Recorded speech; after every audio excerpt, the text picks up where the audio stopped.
তো এই guys welcome to শনিবারের মিনি ব্লগ। আজকের মিনি ব্লগটা না খুব একটু প্যাথেটিক টাইপের, মানে হেভি কষ্ট করে আমি এই জার্নিটা কমপ্লিট করেছি। আর আজকে এত পরিমাণে গরম পড়েছিল, আমি তো সবাইকে সাজেস্ট করব ভর দুপুরবেলা যারা ঘরে আছো খুব দরকার না পড়লে বাইরে বেরিও না, কারণ বাইরে না ওই সময় পুরো লু বইছিল।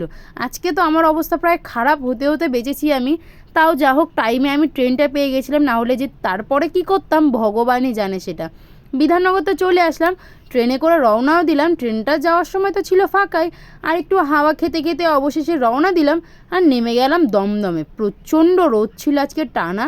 তারপরে চলে আসি ক্লাসে, আর এটা হচ্ছে একেবারে নিচের ফ্লোরে যেখানে ক্লাস হয় সেই ঘরটা। আমরা ওপরের ফ্লোরে ক্লাস করি। আর এটা কীরকম সরস্বতী ঠাকুর আমাকে একটু কমেন্ট করে জানিয়ে তো, এই সরস্বতী ঠাকুরের নাম জানলে।